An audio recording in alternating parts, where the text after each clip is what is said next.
สบายดีพี่น้องมาสุขุทุกคนเด้อมาโตมาอ้นกับไปตลาดกับไม่เศร้าน้อยมาพี่น้องมากสิเอ็นล่างสเต็ปหน้าพี่น้องมีหัวใจเนี่ยจากหัวใจจามเอ็นละกะมาหาเลาะซื้อปีกไก่มันมีแต่ส่วนมันพี่น้องเลยส่วนปีกมันนะอ้นเราว่าสิเอาโว้หรือบ่เอาโว้อยู่ได้ตูดไก่มาน้ำแน่นี่ตูดไก่พี่น้องถุงหนึ่ง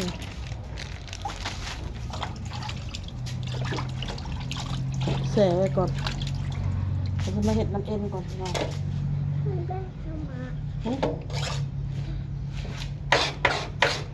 ลก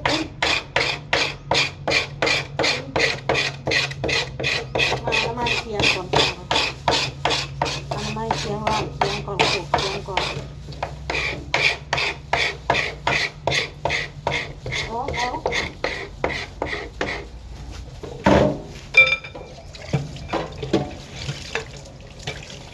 ไปตลาดเรามาแล้วก็พอดีพอวันมาอยู่ที่เขาน้ำแม่ว่ะเพื่อมาเกี่ยงเอาโต้น้ำพี่น้อย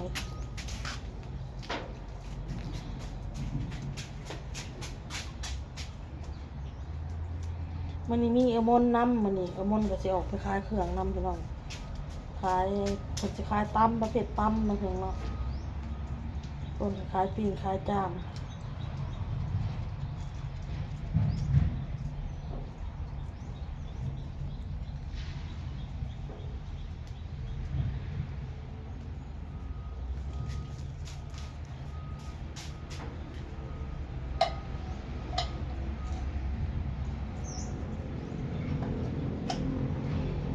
เอาวะ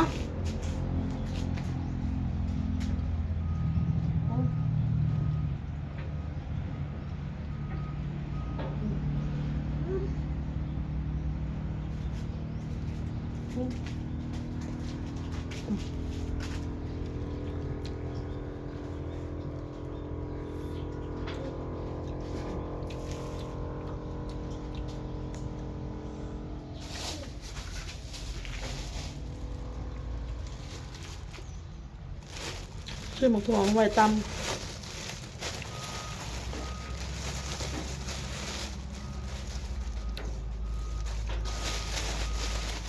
เอาไว้ตำซื้อหมูเผ็ดแน่นเผ็ดแดง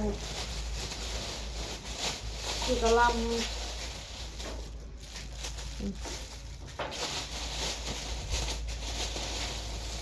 ซื้อกระเทียมมะนาวผักเติม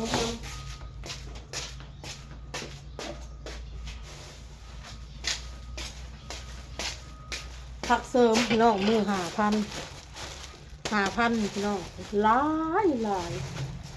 มือหลายพี่น้องมือเพิ่นน้อยเดียวกันน้อยเดียว30 บาท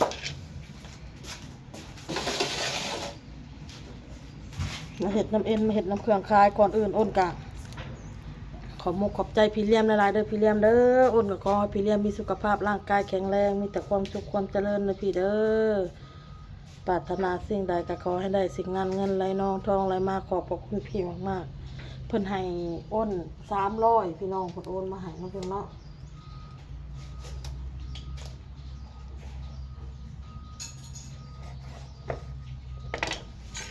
300ให้อ้นล่ะเป็นอนาให้ทุนมา300เป็นล่ะอ้นซื้อเครื่องมาขายขอบใจให้เป็นละลาย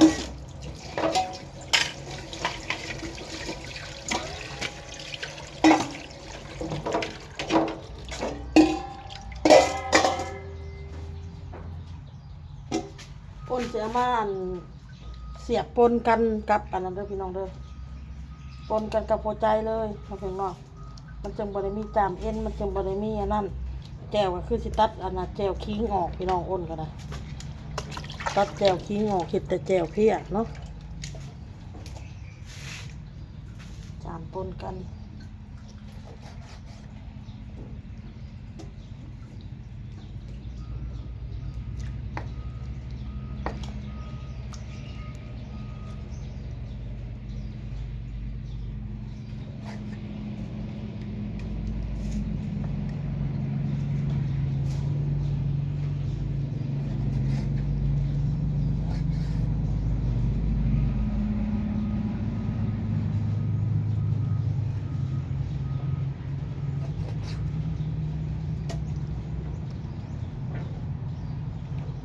นำกันกับแม่เฒ่าน้อยมื้อเช้านี่ไปตลาดพี่น้อง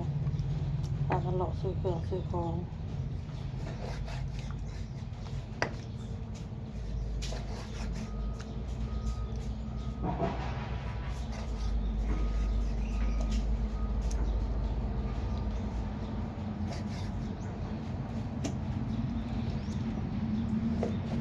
มื้อนี้ก็มีจามเอ็นกับหัวใจแล้วก็ตูดไก่น้องเพิ่นว่าเนาะมัน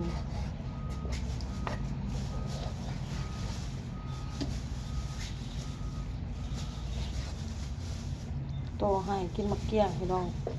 ซื้อเพิ่นซักน้องบอลแล้วไปอันนั้นไปโรงเรียนอ้นก็ขอโทษขออภัยใน FC เด้อพี่น้องเด้อที่อัน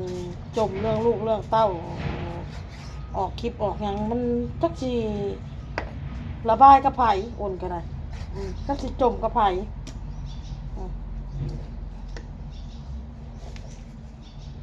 มันหลายเรื่องพี่น้องเอ้ยมันหลายอย่าง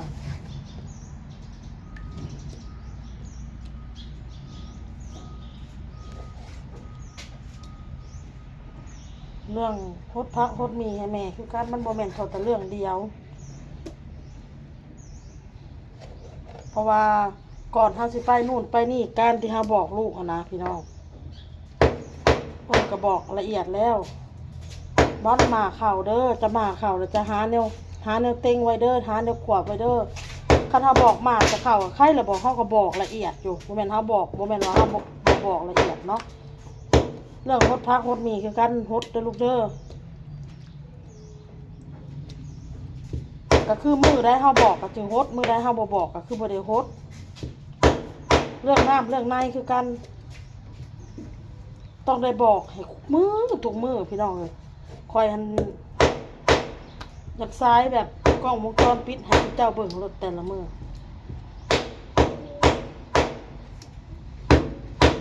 คอยเฮ็ดยังแหน่กับลูกกับเต้าชีวิตประจำวันของข่อยเขาเฮ็ดยังข่อยอยากบ่ต้องมาถ่ายแล้วมาตัดต่อลงนะ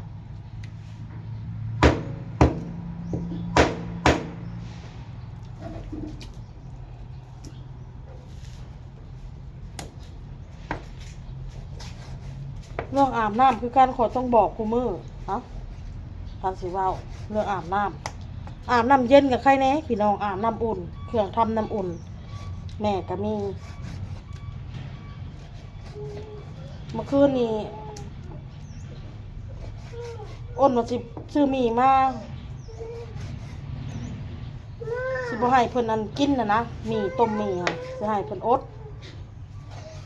เราก็สิบ่หิวปานใดดอกเพราะว่าเรากินแล้ววางแรงหั่นเนาะน้องโอ้ยโซ่เถิดเนาะโตเอ้ยนึง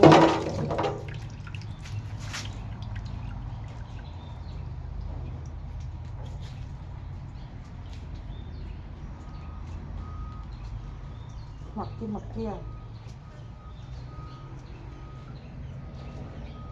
ไปผู้ไปกินอยู่โต๊ะผู้ไปเอาไป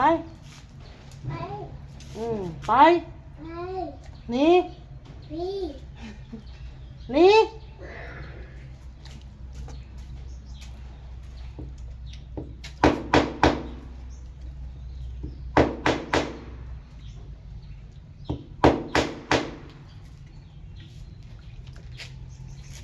คันว่าบ่ฮู้จักคันว่าเรื่องกินผักก่อนหมู่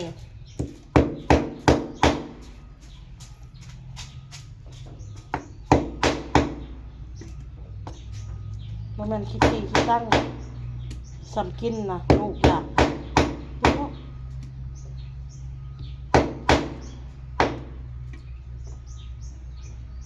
คอยว่าพอแต่เป๊ะๆบางๆสิได้เรื่องลูกคอยว่าร้ายหั่นเพราะแม่นว่าเนาะมันย้อนว่าลูกตัวเองนี่แล้วจะบ่อยากว่าร้ายจึงว่าไปแต่สำนั้นไปคอยจมแน่คอยว่าแน่เจ้าเอ้ย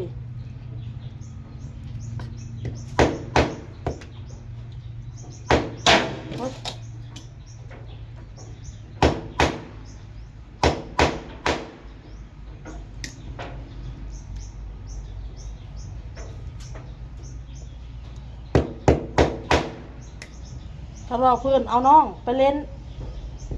น้องนี่ส่งไปข้ามาน้องนั่นปะเปื่อยมาเอาบอนส่งน้องเด้บ่ฮู้ได้เอ้าตอนมันไปน้ำเจ้ามันอันนั้นได้มันนุ่งส่งไปได้บอนเลย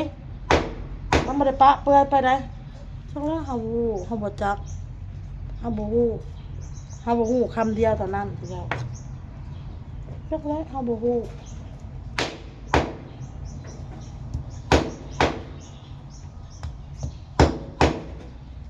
เกือบคือกันเฮาบ่เห็นพอแม่ไปหาแม่เห็น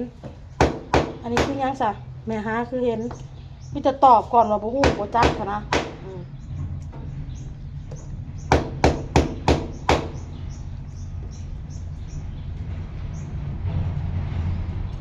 ข้าวน้ำสามปลานี่คือกันกินอิ่มแล้วเรียบร้อยนี่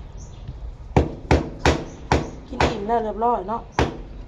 อ้นก็บ่ได้ตั้งใจว่าอยากออกมานั่นนู่นนี่ค่อยทำออกมาล้างตะนมออโต้เนาะออกมาล้างปิ้งลูกชิ้นฮอตอันนั้นดอกบอที่ของแม่เรือมาค่ะตู้เย็นนี่ไขไว้เลยไขแล้วก็แม่นยืนจ้ำแจ่วคาตู้เย็นหันจ้ำแจ่วลูกชิ้นก็กินในหันฮอตดอกก็กินในคาตู้หันแม่มาแล้วครับซึ่งมื้อนี้นะพี่น้องบ่จักเราเฮ็ดเด็กเก่งเฮ็ดหยังบอลจะเฮ็ดหยังเฮาบ่เฮ็ดหยังปากมันยังเต็มลูกชิ้นฮอตดอกอยู่พี่น้องอันนี้บ่แม่นคอยเว้าใส่ลูกเด้อเจ้าอยากนะแม่บ่ได้ขี้ทีเด้อลูกเด้อเจ้าบ่เฮ็ดกินคาตู้เย็นเอาออกมากินเจ้าอยากกินฮอตดอก2ไม้บ่ลูกชิ้น2ไม้เอาออกมากินโอนเว้าแม่บ่ได้ขี้ทีลูกเอ้ยคันเจ้าอยากนะออกมากินโลดทั้งที่ข้าวก็กินแล้วได้กินอิ่มแล้วเรียบร้อยแล้วกินอิ่มแล้วสิพากันนอนแล้วค่อยน่ะออกมาล้างตัวนมให้น้องซื่อ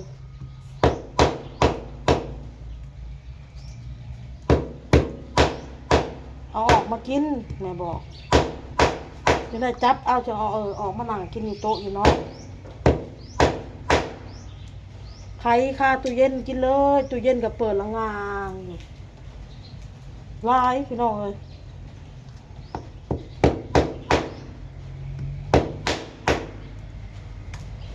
หมักตะหองเครื่องนุ่งของเธอ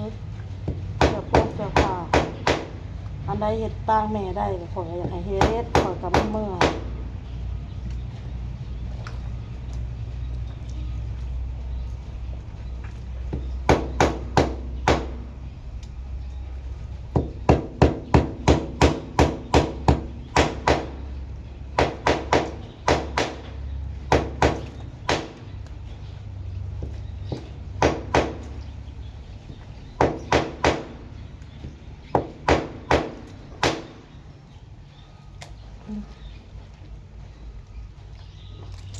เห็ดเครื่องคายเป็นน้ำต้มลูกเป็นน้ำเลยพี่น้องเด้อ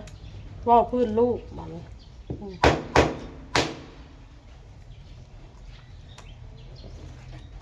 ผัวก็ได้หนึ่งลูกก็ได้หนึ่งอะไรพี่น้องเลยให้เขาต้มเลย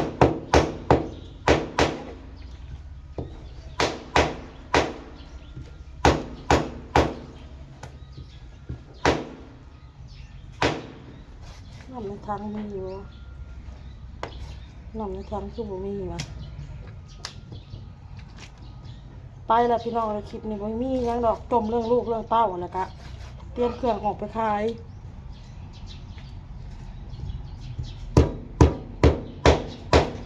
เห็ดน้ำเอ็นแล้วก็เห็ดน้ำหัวใจต่อ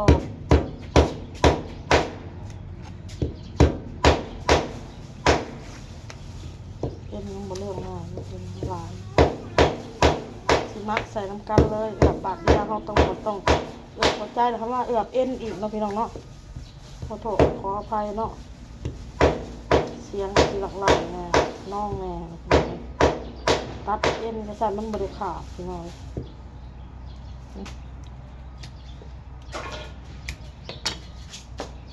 ไปแล้วพี่น้องบายบายโตบาย